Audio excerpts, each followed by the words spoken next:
वर्णानामर्थसंघानां रसानां छन्दसामपि मंगलानां च कर्तारौ वंदे वाणी विनायकौ। श्री गुरुभ्यो नमः। अत्र भवन्तः जानन्ति यद् अस्मिन् समये पञ्चलक्षण्याः अध्यापनं प्रचलति। तस्मिन् क्रमे च इदानीं किञ्चिदंशः अत्र गतः। तस्यापि पाठस्य स्मरणपूर्वकम् इदानीम् अग्रे पाठः प्रचलिष्यति। इदानीं हिन्दीभाषया सर्वेषाम् अवबोधाय अहं वदामि। पंचलक्षणी इस ग्रंथ के विषय में, इसके नाम के विषय में हम चर्चा कर चुके हैं और ये भी बताए हैं कि इसके पूर्व में पंचलक्षणी के 2 प्रकरण की समाप्ति हो गई है अनुमान खंड में। इसके बाद व्याप्ति के स्वरूप का निरूपण इस ग्रंथ में प्रारंभ किया जाता है, जहाँ मूल चिंतामणि में ये पंक्ति कही गई है, ननु अनुमिति हेतु व्याप्ति ज्ञाने का व्याप्ति। यहाँ पर अनुमिति पद से 2 प्रकार की अनुमिति अभिप्रेत है।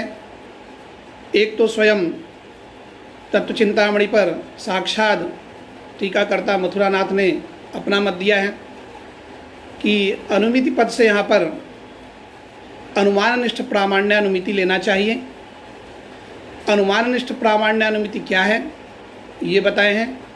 अनुमानम प्रमाणम प्रमितिकरणतावच्छेदक धर्मवत्वात् यथा इंद्रियम। यहाँ पर अनुमानम ये पक्ष है और प्रमाणम अर्थात प्रमाकरणत्वम यह साध्य है और प्रमितिकरणतावच्छेदक धर्म ये यहाँ पर हेतु पद से कहा गया है। जैसे इंद्रिय में प्रमितिकरणतावच्छेदक धर्म इंद्रियत्व है और वहाँ पर प्रत्यक्ष प्रमाकरणत्व है, उसी तरह से परामर्शात्मक जो पक्ष है वहाँ पर अनुमित्यात्मक प्रमितिकरणतावच्छेदक धर्म है, परामर्शत्व रूपी धर्म है, और वहाँ पर अनुमित्यात्मक प्रमाकरणत्व है। यहाँ पर चार्वाक के मत का निराकरण किया गया है।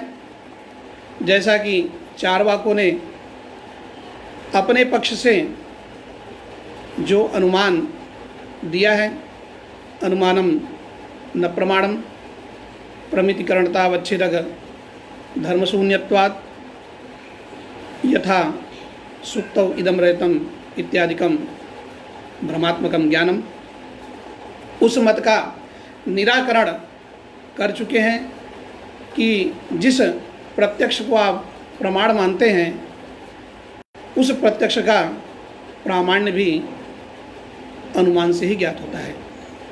उसका जो प्रमात्व है, प्रत्यक्ष का जो यथार्थत्व है, वह भी अनुमान के द्वारा ही जाना जाता है। और जो आपने हेतु दिया है प्रमितिकरणतावच्छेदक धर्मवत्व, प्रमितिकरणतावच्छेदक धर्म शून्यत्व रूपी हेतु जो आपने दिया है, यदि इस हेतु का आप उल्लेख करते हैं तो हेतु ज्ञान होने से व्याप्ति स्मृति होगी, तदनंतर परामर्श होगा और फिर अनुमिति होगी। इस प्रकार से जो आपका प्रतिज्ञा वाक्य है प्रत्यक्षातिरिक्तम न प्रमाणम, इस प्रतिज्ञा वाक्य का विरोध हो जाएगा। अतः आपको अनुमान को प्रमाण मानना पड़ेगा। इसके विषय में पूर्व में भी हमने कई ग्रंथों का उद्धरण प्रस्तुत किया है। यहाँ पर अनुमाननिष्ठ प्रामाण्यानुमिति में जो हेतु है वह है परामर्श है। अनुमिते है हेतु, अनुमिति हेतु, अनुमिति हेतु च तद व्याप्ति ज्ञानम च इति अनुमिति हेतु व्याप्ति ज्ञानम। कर्मधारय समास। तस्मिन् इति अनुमिति हेतु व्याप्ति ज्ञाने। तो अनुमिते हेतु कः परामर्शः, तदेव च व्याप्ति ज्ञानात्मकम अर्थात व्याप्ति प्रकारकम इदम ज्ञानम अस्ति। परामर्शः यह भवति व्याप्ति विशिष्ट पक्षधर्मता ज्ञानजन्यम, व्याप्ति विशिष्ट पक्षधर्मता ज्ञानम यह परामर्शः भवति, तच्च ज्ञानम परामर्शात्मकम तत्र व्याप्ति प्रकारतया भासते। अतः व्याप्ति प्रकारकम इदम ज्ञानम। तत्र ज्ञाने इत्यत्र सप्तम्याः विषयत्वमर्थः, अर्थात व्याप्ति ज्ञाने परामर्शे विषयतया प्रविष्टा व्याप्ति का इति अनुमिति हेतु व्याप्ति ज्ञाने का व्याप्ति इत्यनेन सर्वो अर्थः लभ्यते। अत्र अनुमान प्रामाण्य निरूपणानन्तरम् उपोद्घातः संगतिः वर्तते इति यथा उक्तं, तत्र समन्वय प्रकारोपि एवं प्रकारेण विज्ञेयः। यहाँ पर समन्वय का प्रकार भी जान लेना चाहिए। संगति क्या है? तो संगति का लक्षण है आनंतर्याभिधान प्रयोजक जिज्ञासा जनक ज्ञान विषयो ही अर्थः संगति, ऐसा दीधितिकार ने कहा है। तो अनंतराभिधान प्रयोजक जिज्ञासा जनक ज्ञान विषयत्वं कथम उपोद्घाते अस्ति इति अहम समन्वयं वदामि। अनुमान प्रामाण्य के बाद व्याप्ति का अभिधान किया गया है। अनुमान प्रामाण्य के बाद जब व्याप्ति का विधान करते हैं तो अनुमान प्रामाण्य आनंतर्याभिधानम कस्य भवति, व्याप्तेः अभिधानं भवति, अर्थात कथनं भवति। तादृश आनंतर्याभिधान प्रयोजकी भूता जिज्ञासा, सा जिज्ञासा कीदृशी भवति इत्युक्ते अनुमान प्रामाण्योपपादक ज्ञानम जायताम इत्याकारिका। अत्र जिज्ञासा भवति अनुमान प्रामाण्यस्य यद उपपादकं भवति। अत्र प्रकृते उपादकं किमस्ति, व्याप्तिरेव उपादकम् अस्ति। तर्हि अनुमान प्रामाण्य उपपादक ज्ञानम कारिका जिज्ञासा भवति। तज्जनकं च ज्ञानम उपपादक ज्ञानम मदिष्ट साधनम इत्याकारकं जिज्ञासा जनक ज्ञानपदेन ग्रहीतव्यम्। उपपादक ज्ञानम मदिष्ट साधनम तद्विषयत्वञ्च उपपादकत्वे अस्ति इति उपपादकत्व रूपे उपोदघाते संगतेः लक्षण समन्वयः।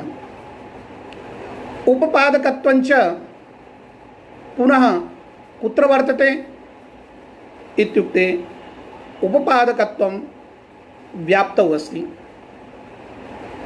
तर्हि अत्र उपपादकत्वं किं रूपमस्ति इत्युक्ते अत्र उपपादकत्वं ज्ञापकत्वरूपमस्ति। तर्हि ज्ञापकत्वं किमस्ति? तर्हि ज्ञानजनक ज्ञान विषयत्वरूपं, ज्ञानजनक ज्ञान विषयत्वरूपम् उपपादकत्वम् अस्ति। ज्ञानजनक ज्ञान विषयत्वञ्च कथं व्याप्तौ अस्ति इत्यत्र समन्वयः द्रष्टव्यः। ज्ञानपदेन अनुमानं प्रमाणम् इत्याकारकं ज्ञानं ग्रहीतव्यम्। तज्जनकं च ज्ञानं व्याप्तिज्ञानं तद्विषयत्वञ्च व्याप्तौ अस्ति इति उपादकत्वं ज्ञापकत्वं व्याप्तौ वर्तते। एवं प्रकारेण तत्र संगतिलक्षण समन्वयः। अपरत्र अनुमितिपदेन केचित् इति मतेन अनुमितिनिष्ठ इतर भेदानुमिति ग्राह्या इत्युक्तं तत्र अनुमितिनिष्ठ इतर भेदानुमिति का भवति? तत्र उच्यते अनुमिति स्वेतर समस्त भिन्ना व्याप्ति प्रकारक पक्षधर्मता ज्ञानजन्य ज्ञानत्वात् व्याप्ति प्रकारक पक्षधर्मता ज्ञानजन्य ज्ञानत्वात् यन्नैवं तन्नैवं यथा प्रत्यक्षम एवं प्रकारेण अत्र अनुमितेः आकारः वर्णनीयः। इस तरह से यहाँ पर अनुमिति का आकार जानना चाहिए। अब अनुमिति ही स्वेतर समस्त भिन्ना, ये जो अनुमिति है उसमें कारणीभूत क्या है? तो परामर्श है। तो अनुमिते हेतु अनुमिति हेतु अनुमिति हेतु यद व्याप्ति ज्ञानम इति सप्तमी तत्पुरुषः समासः। तो अनुमिति हेतु यद व्याप्ति ज्ञानम तस्मिन् इति अनुमिति हेतु व्याप्ति ज्ञाने का व्याप्ति इति। अत्र अनुमिति हेतु व्याप्ति ज्ञानम इति कथने हेतु इत्यत्र या सप्तमी वर्तते तस्याः सप्तम्याः घटकत्वम् अर्थः एवंच अनुमिति हेतु घटकी भूतम यद व्याप्ति ज्ञानम तत्र विषया या विषयीभूता या व्याप्ति सा का इत्यर्थः अत्र फलितः भवति। इस तरह से यहाँ पर अनुमाननिष्ठ प्रामाण्यानुमिति और अनुमिति निष्ठ इतर भेदानुमिति, ये दो प्रकार के अनुमितियों का यहाँ पर वर्णन किया गया है। दूसरे पक्ष में भी उपोद्घात ही संगति निष्पन्न होती है, क्योंकि अनुमिति निष्ठ इतर भेदानुमिति के प्रति भी ज्ञापकत्व व्याप्ति ज्ञान में ही जाता है, अतः उपोद्घात वहाँ पर भी बना हुआ है। इसके बाद यह बताया गया कि साध्याभावद अवृतत्वम, यहाँ पर क्या समास है, जिसका प्रकार यहाँ पर बताया गया कि वृत्तम वृत्ति भावे निष्ठा प्रत्ययात्, वृतु वर्तने धातु से निष्ठा प्रत्यय अर्थात क्ता प्रत्यय भाव में यहाँ पर किया गया, जिससे वृत्तम ऐसा नपुंसकलिंग में निष्पन्न होता है। वृत्तम इसका अर्थ है वृत्ति ही, भाविक तीन, तो वृत्तम और वृत्ति दोनों की पर्यायता है। यहाँ पर वृत्ति शब्द को भाव निर्देश परक मान लिया गया है, इसलिए आगे ग्रंथकार साध्याभावद वृत्तिश्च इत्यादि के द्वारा वृत्ति पद से वृत्तित्व रूपी अर्थ को लेते हैं, ये आगे आएगा। उसके बाद साध्या वृत्तस्य अभावः अवृत्तम, ये अव्ययी भाव समास किया गया। फिर साध्याभाववतः अवृत्तम, साध्याभावदवृत्तम, यहाँ पर मतभेद है। कुछ कहते हैं कि षष्ठी तत्पुरुष है, बद्रीनाथ शुक्ल जी आचार्य ने यहाँ पर पंचमी तत्पुरुष माना है।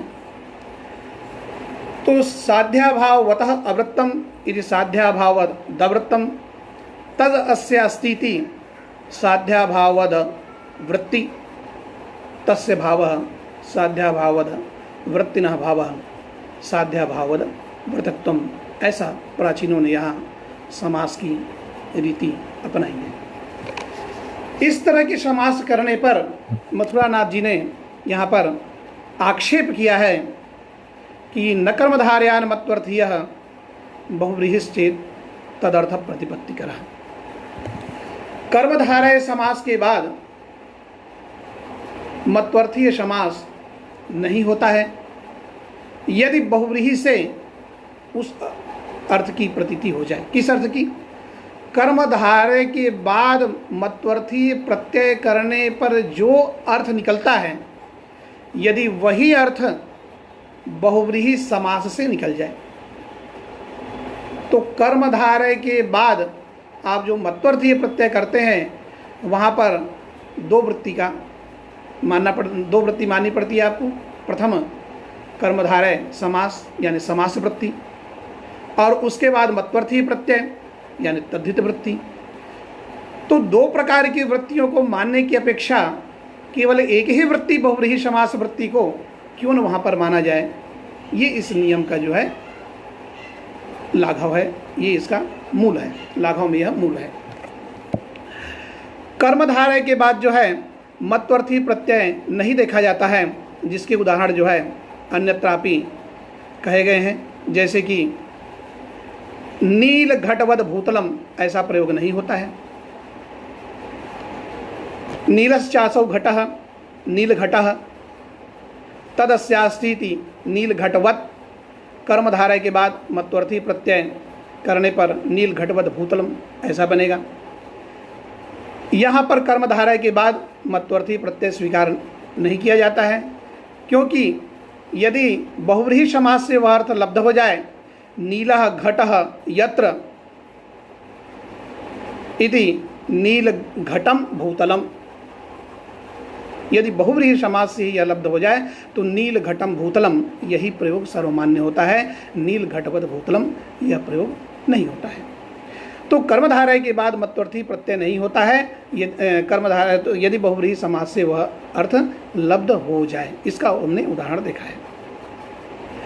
कर्मधारय के बाद मत्वर्थी प्रत्यय नहीं होता है यदि बहुव्रीहि से वह अर्थ लब्ध हो जाए, यदि बहुव्रीहि से वह अर्थ लब्ध ना हो तब आप कर्मधारय के बाद मत्वर्थी प्रत्यय कर सकते हैं, ये भी इसका अर्थ है। यानी कर्मधारय के बाद मत्वर्थी प्रत्यय कर सकते हैं आप कब, जब बहुव्रीहि से वो अर्थ ही लब्ध ना हो। दूसरा उदाहरण देखते हैं, कृष्ण सर्पवान वल्मीका। कृष्ण सर्पवान वल्मीका, यहाँ पर कर्मधारय समास है, नित्य कर्मधारय समास है, क्योंकि कृष्ण सर्पवान वल्मीका, यहाँ पर यदि हम बहुव्रीहि समास करें तो क्या होगा, कृष्णः समासः यत्र इति कृष्ण सर्पः वल्मीका। तो कृष्ण सर्पः वल्मीका, यह जो विग्रह से हमें उस अर्थ की प्राप्ति नहीं होगी जो अर्थ हमें अभिप्रेत है, क्योंकि कृष्ण सर्प काले सांप को नहीं कहा जाता है। यदि कृष्ण सर्प काले सांप को कहा जाता तब तो कदाचित ये विग्रह मान सकते थे हम, लेकिन कृष्ण सर्प भूरे सांप को कहा जाता है, इसलिए इस तरह का विग्रह मान्य नहीं होता है। और यहाँ पर नित्य कर्मधारय समास माना जाता है, और नित्य कर्मधारय समास मानने के बाद जो है वहाँ पर मत्वर्थी प्रत्यय किया जाता है। अतः कृष्ण सर्पवान वल्मीका यही प्रयोग होता है, कर्मधारय के बाद मत्वर्थी है, क्योंकि बहुव्रीहि उस अर्थ को नहीं दे पाता है। इस तरह से हमने दो उदाहरण देखे। कर्मधारय के बाद मत्वर्थी प्रत्यय नहीं होता है जब बहुव्रीहि से वो अर्थ लब्ध हो जाए, और कर्मधारय के बाद मत्वर्थी प्रत्यय होता भी है यदि बहुव्रीहि उस अर्थ को न दे पाए। दूसरा, कर्मधारय के बाद मत्वर्थी प्रत्यय आगे इस विषय की चर्चा जो है हमारे गुण प्रकाश रहस्य में और दीधीति रहस्य ग्रंथ में, जो वर्धमानोपाध्याय अपनी प्रकाश टीका में, किरणावली ग्रंथ है प्रशस्तपाद भाष्य पर, उस किरणावली पर जो टीका है प्रकाश टीका, उसमें, और रघुनाथ शिरोमणि ने अपनी दीधीति टीका में इस विषय पर विस्तृत चर्चा की है। वहाँ पर यह बताया है कि न कर्मधारयान मत्वर्थीयः बहुव्रीहिश्चेत् तदर्थ प्रतिपत्तिकरः, यहाँ पर कर्मधारय पद जो है बहुव्रीहितर समस्त समास का उपलक्षक है। यानी केवल कर्मधारय के बाद मत्वर्थी की बात नहीं है, यदि तत्पुरुष हो, नय हो, अव्ययी भाव हो इत्यादि जो भी समास है उसके बाद भी यदि मत्वर्थी आप करते हैं और वह अर्थ यदि बहुव्रीहि समास से लब्ध हो जाता है तो भी वहाँ पर बहुव्रीहि समास ही करना चाहिए, उस समास के बाद मत्वर्थी प्रत्यय नहीं करना चाहिए। तच्च अगुणवत्वम इति साधर्म व्याख्यानावसरे गुण प्रकाश रहस्य तद दीधीति रहस्य च स्फुटम। वहाँ पर क्या कहा गया है? वहाँ पर यह कहा गया है कि गुणस्य अभावः अगुणम, ये अव्ययी भाव समास किया गया। और अगुणम अस्य अस्तीति अगुणवान तस्य भावः अगुणवत्वम। यदि यह समास करते हैं, अर्थात अव्ययी भाव समास के बाद यदि मत्वर्थीय मतु प्रत्यय करते हैं यहाँ पर, तो दोष हो जाएगा ऐसा समास करने पर, ऐसा विग्रह करने पर। कैसे होगा? कहते कि आपने कहा गुणस्य अभावः अगुणम, अर्थात अगुणम इत्यस्य को अर्थः प्राप्तः, गुणाभावान इत्यर्थः प्राप्तः, तो गुणाभावान ये अर्थ लब्ध हुआ। अब गुणाभावान कौन है? इसके पहले हम ये जान लें कि अगुणवत्वम यह द्रव्य को छोड़ करके गुणादि षट का साधर्म्य है। अगुणवत्वम यह साधर्म्य गुणादिकों का है, द्रव्य में द्रव्य का यह साधर्म्य नहीं है। अतः इस लक्षण को द्रव्य में नहीं जाना चाहिए। द्रव्य को छोड़ करके गुण कर्म सामान्य विशेष समवाय अभाव में जाने पर कोई दोष नहीं है। और यदि गुणस्य अभाव अगुणम यह अव्ययी भाव हम कर देते हैं तो क्या अर्थ होगा? गुणाभाव और तद अस्यास्तीति इति अगुणवान, अर्थात गुणाभावान। तो एक नियम है, उत्पन्नम द्रव्यम क्षणम निर्गुणम निष्क्रियम च तिष्ठति। तो उत्पत्तिकालीन जो द्रव्य है किंचित क्षण के लिए निर्गुण होता है और निष्क्रिय होता है। जब वह निर्गुण होता है तो उस समय उसमें कोई गुण न होने से गुण शून्यता होती है, अर्थात गुणाभावान होता है वह। तो अगुणवत्व, इसका जो अर्थ आपने गुणस्य अभाव अगुणम तदस्यास्तीति अगुणवान अर्थात गुणाभावान, ये जो अर्थ किया है वह उत्पत्तिकालीन द्रव्य में चला गया। और अगुणवत्वम, उस उत्पत्तिकालीन द्रव्य में चले जाने से यह लक्षण अतिव्याप्त हो गया। ये एक पक्ष है। दूसरा आप कर सकते हैं न गुणः अगुणः तदस्यास्तीति अगुणवान तस्य भावः अगुणवत्वम, ऐसा भी समास दूसरा बन सकता है यहाँ पर, जिसका अर्थ क्या होगा? न गुणः अगुणः अर्थात गुण भिन्न, तदस्यास्तीति तो गुण भिन्नत्वम अर्थात गुण भेदः, तो गुण भेदः भी द्रव्य अस्ति। तो इस तरह से नए समास के बाद अगर मत्वर्थी प्रत्यय करेंगे तो भी यह जो है द्रव्य में अतिव्याप्त हो जाएगा, क्योंकि गुण भिन्नत्व तो द्रव्य में स्वरूपतः ही सिद्ध है। अतः न गुणः अगुणः, इस नए समास के बाद अगुणः अस्यास्तीति अगुणवान तस्य भावः अगुणवत्वम, यह भी समास आप यहाँ पर नहीं कर सकते हैं। इसलिए सिद्धांततया वहाँ पर क्या समास किया गया है? कहते हैं गुणो विद्यते यत्र स गुणवान न गुणवान इति अगुणवान तस्य भावः अगुणवत्वम। जब ऐसा समास करते हैं तो गुणो विद्यते यत्र स गुणवान अर्थात गुणवत् किम भवति? द्रव्यम भवति, तो गुणवत् हो जाएगा, द्रव्य हो जाएगा। और न गुणवान इति अगुणवान अर्थात गुणवत् भिन्न, तो गुणवत् भिन्न कौन होंगे? द्रव्य से भिन्न समस्त पदार्थ होंगे, गुणादि हो जाएंगे। तो गुणवत् भिन्नत्व जो है ये गुणादिकों का साधर्म्य बनता है और यह द्रव्य में नहीं जाएगा। अतः यही समास यहाँ पर आदर्तव्य है, यही समास यहाँ पर स्वीकार किया जाता है। अर्थात प्रथम यहाँ पर मत्वर्थ प्रत्यय किया जाएगा, मतु प्रत्यय किया जाएगा, गुणवान वतु प्रत्यय हुआ, और उसके बाद न गुणवान इति अगुणवान और तस्य भावः अगुणवत्वम, ये वहाँ पर चर्चा की गई है। तो अब हम देखते हैं कि न कर्मधारयान मत्वर्थीय, यहाँ पर कर्मधारय के बाद तो मतु प्रत्यय नहीं है, बल्कि अव्ययी भाव के बाद मतु प्रत्यय किया गया और नए समास के बाद मतु प्रत्यय किया गया। इन दोनों ही समास को यहाँ पर निषेध कर दिया गया। इसका मतलब न कर्मधारयान मत्वर्थीय का मतलब है कि अव्ययी भावान अपि न मत्वर्थीय है, नए समास अर्थात तत्पुरुष समासान अपि न मत्वर्थीय।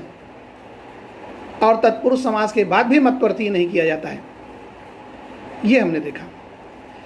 तो इसीलिए कहा है वहाँ पर तत्र कर्मधारय पदस्य बहुव्रीहितर परत्वात्, यहाँ कर्मधारय पद को जो है बहुव्रीहितर समास परक मानना चाहिए। कुछ आचार्य लोग कहते हैं कि कर्मधारय पद को जो है बहुव्रीहितर समास परक क्यों माने, समास मात्र परक ही मान लेने में कोई दोष नहीं है। क्या दोष होगा? अगर एक ही तो समास छूट रहा है, खाली बहुव्रीहि समास, अगर उससे बाद भी यदि मत्वर्थी प्रत्यय करते हैं तो वहाँ पर बहुव्रीहि समास की चरितार्थता ही नहीं है। कैसे? यदि हम बहुव्रीहि समास करते हैं और बहुव्रीहि समास के बाद मत्वर्थी प्रत्यय करते हैं तो बहुव्रीहि समास उस अर्थ को देगा कैसे? क्योंकि वह अर्थ तो बहुव्रीहि का साम्य पड़ेगा। बहुव्रीहि के बाद मत्वर्थी प्रत्यय की साम्यता उसमें कहाँ से आएगी? अतः बहुव्रीहि समास के बाद मत्वर्थी प्रत्यय करने का जो है कोई औचित्य ही नहीं रह जाएगा, वो भिन्न अर्थ को बताएगा। इसलिए जो है समास मात्र परक ही इसको मान लेना चाहिए, और जहाँ पर लागू ही नहीं होता है वहाँ पर तो यह लगेगा ही नहीं। बहुव्रीहि से तदर्थ प्रतिपत्तिकरः, यहाँ पर तदर्थ प्रतिपत्तिकरः ये क्यों कहा गया है? सिर्फ इतना ही कह देते, न कर्मधारयान मत्वर्थीयः यदि बहुव्रीहि समासः संभवति, इतना ही कह दिया जाए। न कर्मधारयान मत्वर्थीयः यदि बहुव्रीहि समासः संभवति। तो एक उदाहरण हम देखते हैं, राज पुरुषवान।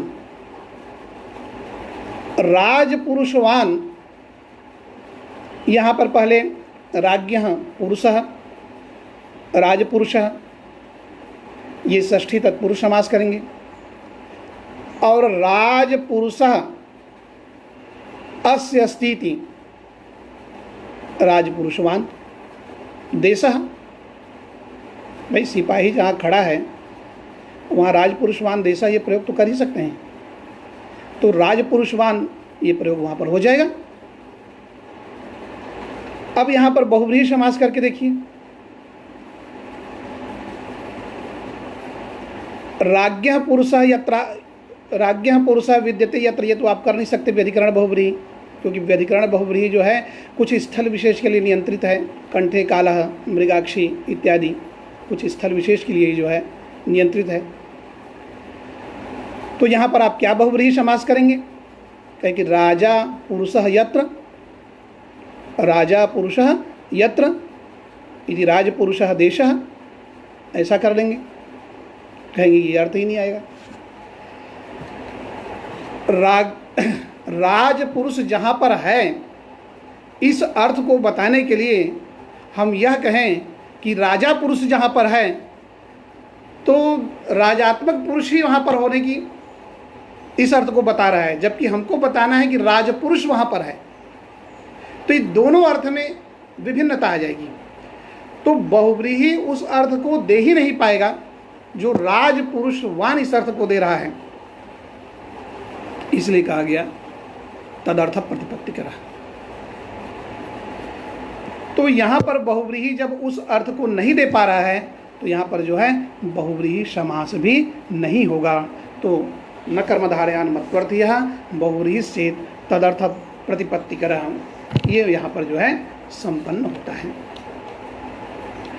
बहुव्रीहि के बाद भी मत्वर्थी प्रत्यय होता है, ये देखते हैं हम बहुत जगहों पर। पीताम्बरवान ये भी प्रयोग होता है। अगर पीताम्बरो हरिः स यत्रास्तीति पीताम्बरवान वैकुंठः इत्यादि कदाचित प्रयोग होता है तो पीताम्बरवान भी प्रयोग होता है। इस तरह के इस नियम की अनित्यता जो है वह तो सर्वमान्य है ही, जिसमें महाभाष्यकार का जो प्रयोग है अशुभवतः, ये प्रयोग भी उदाहरण के रूप में प्रस्तुत किया जाता है। यहाँ पर जो है अशुभवतः, यहाँ पर शुभ अस्यास्ति इति शुभवत, न शुभवत इति अशुभवत, तस्य इति अशुभवतः, ऐसा समास किया जाता है। यहाँ पर चाहते तो बहुव्रीहि भी कर सकते थे। न विद्यते शुभ यत्र इति अशुभ, तस्य इति अशुपः, यह भी कर सकते थे, परंतु यह समास यहाँ पर नहीं किया जाता है। अतः अशुभवतः ये प्रयोग होता है, और अन्य भी प्रयोग मिलते हैं, जैसे नीलोत्पलवत्सरः,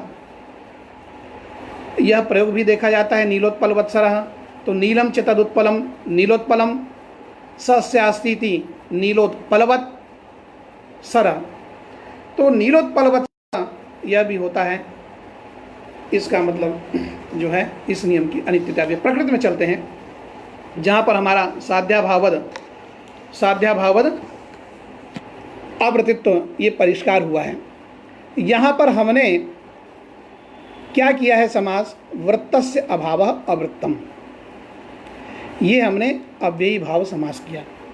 उस अव्ययी भाव समास के बाद साध्याभाववतः अवृत्तम इति साध्याभावदवृत्तम तदस्यास्ति इति साध्याभावदवृत्ति।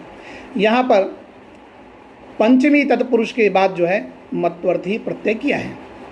तो जैसा कि हमने विविध उदाहरणों में देखा कि कर्मधारय के बाद या तत्पुरुष के बाद मत्वर्थी प्रत्यय नहीं होता है, तो यहाँ पर ठीक पंचमी तत्पुरुष है और उसके बाद जो है मत्वर्थी प्रत्यय किया गया है। यह मत्वर्थी प्रत्यय यहाँ पर नहीं किया जाएगा, क्योंकि इस नियम का वहाँ पर उल्लंघन हो रहा है। इसलिए न कर्मधारयान मत्वर्थीय बहुव्रीहिश्चे तदर्थ प्रतिपत्तिकरः, इस अनुशासन को मानते हुए जो यहाँ पर प्राचीनों ने समास किया है वह समास ठीक नहीं है। ये दृष्टांत और दार्ष्टान्त इन दोनों के साथ जो है सामने बैठता है। इस नियम की अनित्यता होने के कारण, जैसे कि नीलोत्पलवत्सरः बताए अशुभवतः, इस नियम की अनित्यता में प्रमाण है। अतः एक दूसरा यहाँ पर हेतु मथुरानाथ कहते हैं कि अव्ययी भाव समासोत्तर पदार्थेन समम तत्समास अनिविष्ट पदार्थांतर अन्वयस्य अव्युत्पन्नत्वात्। ये कहते हैं अव्ययी भाव समासोत्तर पदार्थेन समम तत्समास अनिविष्ट पदार्थांतर अन्वय से व्युत्पन्नात्। प्रथम नियम के अनित्य होने पर एक दूसरी बात, एक चीज और कहनी थी यहाँ पर कि साध्याभाववतः अवृत्तम जो आप कह रहे हैं, कर्मधारय के बाद आपने मत्वर्थी प्रत्यय नहीं माना है, तो साध्याभावान यहाँ पर क्या है स्थिति है, साध्यस्य अभाव साध्याभाव तदस्यास्ति इति साध्याभावान, षष्ठी तत्पुरुष के बाद आपने मत्वर्थी प्रत्यय कर लिया। तो आप एक तरफ कह रहे हैं कि न कर्मधारयान मत्वर्थीय बहुव्रीहिश्चे तदर्थ प्रतिपत्तिकरः, और दूसरा आप कह रहे हैं कि साध्यस्य भाव साध्याभाव तदस्यास्ति इति साध्याभावान। आपने यहाँ पर षष्ठी तत्पुरुष के बाद मत्वर्थी प्रत्यय भी मान लिया। इसका समाधान विविध आचार्यों ने अपने ढंग से किया है कि साध्यम अभावो यस्य इति साध्याभावः तद अस्यास्ति इति साध्याभावान, ऐसा बहुव्रीहि के बाद मत्वर्थी प्रत्यय करना चाहिए। षष्ठी तत्पुरुष के बाद यहाँ पर मत्वर्थी प्रत्यय नहीं करना चाहिए। इस तरह इसका जो है समाधान यहाँ पर संपन्न होता है। अब यहाँ पर अव्ययी भाव समास उत्तर पदार्थेन समम तत्समास अनिविष्ट पदार्थांतर अन्वय से अव्युत्पन्नत्वात्। इसका क्या अर्थ है? इसका अर्थ है अव्ययी भाव समास का जो उत्तर पद, उस उत्तर पद में उस समास में अनिविष्ट जो पद, तदर्थ जो पदार्थ, अन्य पदार्थ पदार्थांतरम, ऐसा जो पदार्थांतर, उसका अन्वय एक देश में नहीं हो सकता है, क्योंकि एक सामान्य नियम है कि एक देशान्वय स्वीकार नहीं किया जाता है। जैसा कि एक देशान्वय स्वीकार नहीं किया जाता, इस पर नियम है पदार्थ पदार्थे न अन्वेति न तो पदार्थैक देशे। तो पदार्थ के साथ अन्वय होता है, पदार्थ के एक देश के साथ अन्वय नहीं होता है। एक उदाहरण हम देखते हैं जो प्रसिद्ध उदाहरण है नित्यो घटः।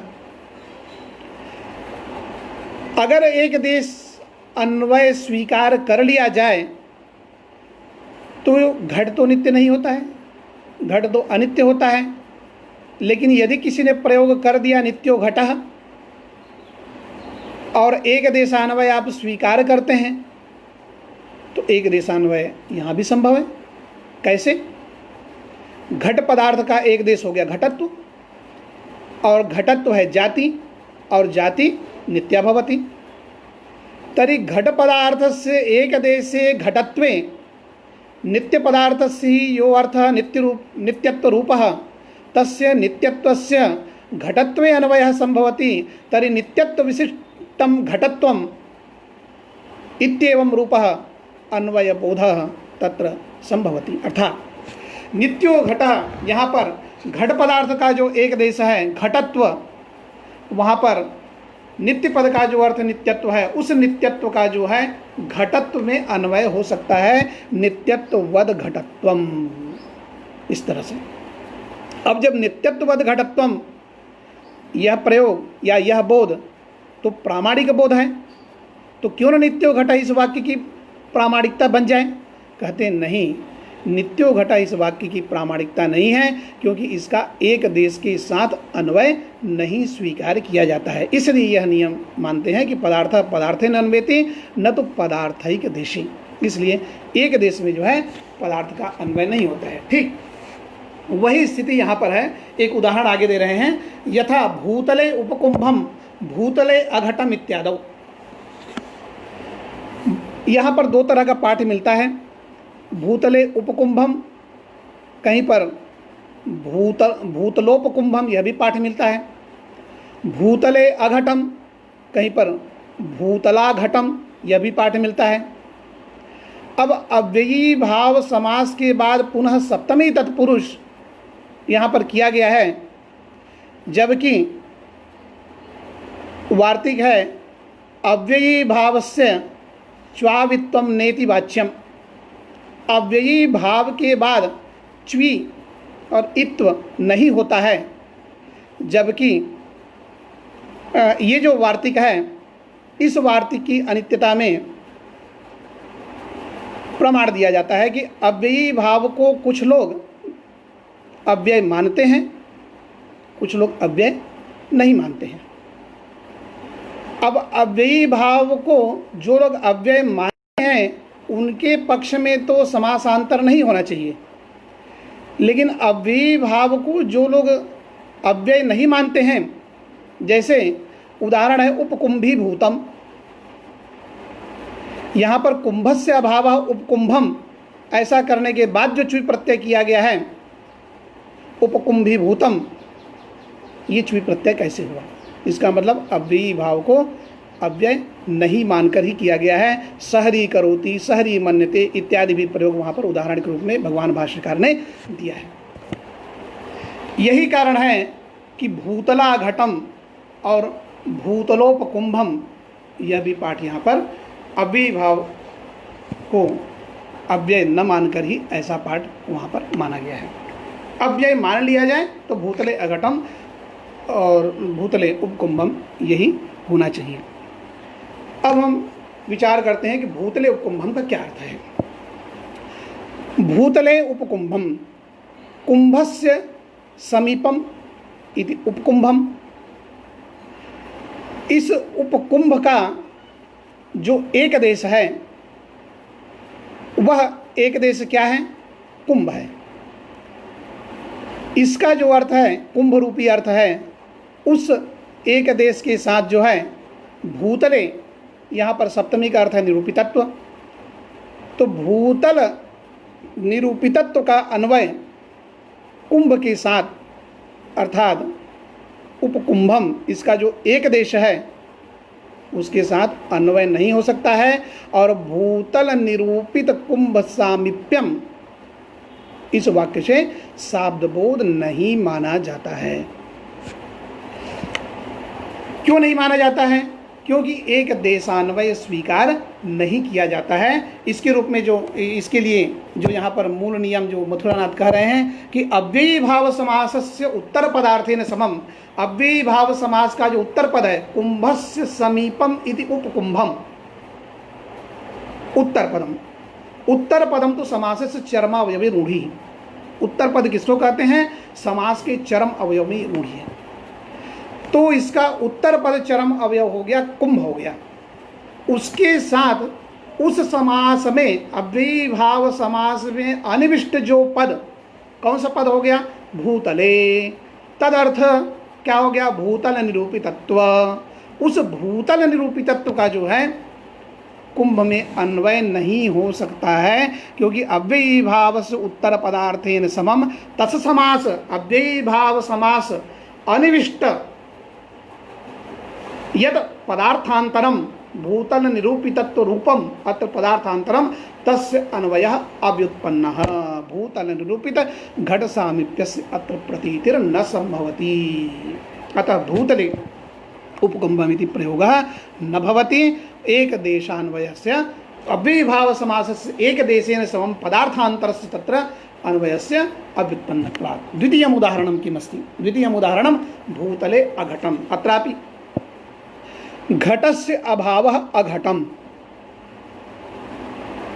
यहाँ पर अव्ययीभाव समास की, और घटस्य अभावः अघटम्, यहाँ पर अव्ययीभाव समास का जो उत्तर पद है घट है उसके साथ भूतले, यहाँ पर जो सप्तमी का अर्थ निरूपितत्व है तो भूतल निरूपितत्व का उस घट के साथ हम अन्वय करेंगे और अर्थ निकालेंगे भूतल निरूपित घटात्यंता भावः। भूतल निरूपितो यो घटः तस्य घटस्य अत्यंता भावः।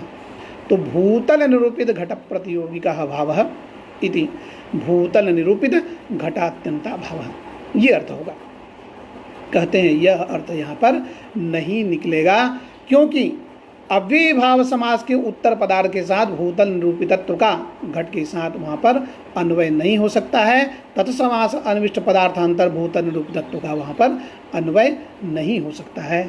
इसलिए यहाँ पर भूतले उपकुंभम और भूतले अघटम, इस दोनों ही वाक्य से भूतल निरूपित कुंभ सामीप्य और भूतल निरूपित घटात्यंता भाव, इन दोनों की प्रतीति नहीं देखी जाती है।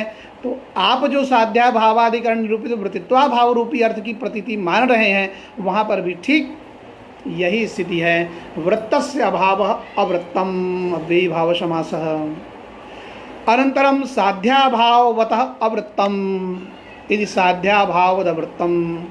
तो अव्ययी भाव समास का जो उत्तर पद है वृत्त पद है, उस वृत्त पद का जो अर्थ है वृत्तित्व, उस वृत्त पद का जो अर्थ है वृत्तित्व है, उस वृत्तित्व के साथ साध्याभाववतः, यहाँ पर पंचमी का निरूपितत्व अर्थ मानना, तो साध्याभावाधिकरण निरूपितत्व, इसका अन्वय जो है वृत्तित्व के साथ नहीं हो सकता है। और साध्याभावाधिकरण निरूपितम यद वृत्तित्वम तत्प्रतियोगिका अभावः इत्यर्थः नैव लब्धुम शक्यः, यह अर्थ जो है आप प्राप्त नहीं कर सकते हैं।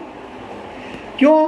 कहे कि अव्ययी भाव समासस्य उत्तर पदार्थेन समम तत्समास अनिविष्ट पदार्थांतर अन्वयस्य अव्युत्पन्नत्वात्। अव्ययी भाव समास के उत्तर पदार्थ के साथ उस समास में अनिविष्ट जो पदार्थांतर है उसका वहाँ पर जो है अन्वय नहीं हो सकता है। इसलिए जो है ये प्राचीनों के मत में जो है प्रथम दोष की अनित्यता, प्रथम नियम की अनित्यता को देख करके द्वितीय नियम यहाँ पर प्रस्तुत किया गया है।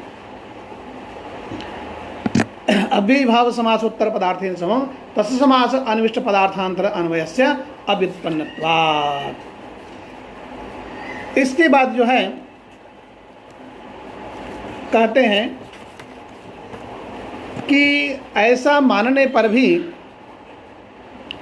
ये जो आपने समास माना है कि उस समास में अनिविष्ट पदार्थांतर का अन्वय नहीं हो सकता है, एक देशान्वय नहीं हो सकता है। ये जो एक देशान्वय पर आप प्रतिबंध लगा रहे हैं, कहते हैं कि एक देशान्वय भी तो देखा गया है। कहाँ होता है एक देशान्वय? चैत्रस्य गुरुकुलम, चैत्रस्य दास भार्या, सरैः साधित पत्र इत्यादि बहुत स्थलों में जो है एक देशान्वय स्वीकार किया जाता है। तो आप ये कैसे कहते हैं कि एक देशान्वय नहीं स्वीकार किया जाता है? तो चैत्रस्य गुरुकुलम यहाँ पर तात्पर्य है चैत्रस्य गुरोः कुलम इति, चैत्रस्य गुरुकुलम। तो ये है, कहते हैं कि यहाँ पर एक देशान्वय क्यों नहीं स्वीकार किया जाता है, इसके प्रति एक और उदाहरण दिया जाता है। जैसे ऋद्धस्य राजमातंगाः, ऋद्धस्य समृद्धस्य राजमातंगाः, मातंग यानी होता है हस्ती, गज। कहे कि एक देशान्वय यहाँ पर स्वीकार नहीं किया जाता है। अगर एक देशान्वय स्वीकार करेंगे तो ऋद्धस्य राजमातंगाः यहाँ पर राजपद जो है सापेक्ष है। किसका सापेक्ष है? ऋद्धस्य, ऋद्ध पद सापेक्ष है यहाँ पर। तो ऋद्धस्य राज्ञः मातंगाः इति ऋद्धस्य राजमातंगाः, यदि एक देशान्वय आप स्वीकार करते हैं तो यहाँ पर षष्ठी का अर्थ अवेद है। तो ऋद्धाभिन्न जो राजा तत्संबंधी गजः, यह यहाँ पर जो है प्रतीति होनी चाहिए, परंतु यह प्रतीति जो है नहीं होती है क्योंकि एक देशान्वय स्वीकार नहीं किया जाता है। इसके अतिरिक्त और भी नियम है। सविशेषणानाम वृत्तिर्न वृत्तस्य विशेषण योगो न। तो सविशेषण का जो पद होता है उससे पुनः समासादि वृत्तियाँ नहीं होती है, और यदि वृत्त हो चुका है यदि वृत्ति, तो उसके साथ विशेषण का फिर योग नहीं होता है।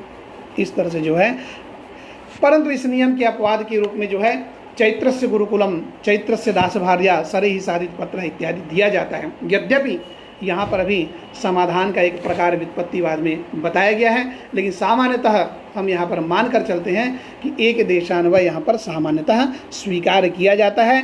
चैत्रस्य गुरोः कुलम इति चैत्रस्य गुरो इति चैत्रस्य गुरुकुलम, चैत्रस्य दास भार्या, चैत्रस्य दासस्य भार्या इति चैत्रस्य दास भार्या, सरैः साधित पत्रः, सरैः साधितं पत्रम इति सरैः साधित पत्रम।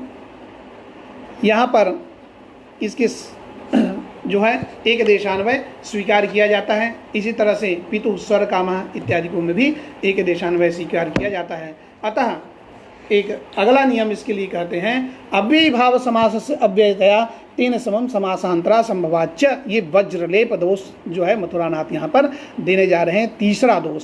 इन दो दोषों को हटा करके इसके पूर्व में जो है एक और समास पर हम विचार करते हैं, जो कह रहे हैं मथुरानाथ जो है कि एतेन वृत्ते अभावः अवृत्ति इति अव्ययीभाव समासानन्तरं साध्याभाववतो अवृत्तिर्यत्र इति बहुव्रीहि इत्यपि प्रत्युक्तम। कुछ लोग इसमें समास मानते हैं वृत्तेः अभावः अवृत्ति, वृत्तेः अभावः अवृत्ति, ये अव्ययीभाव समास कहा, और उसके बाद षष्ठी तत्पुरुष कर दिया।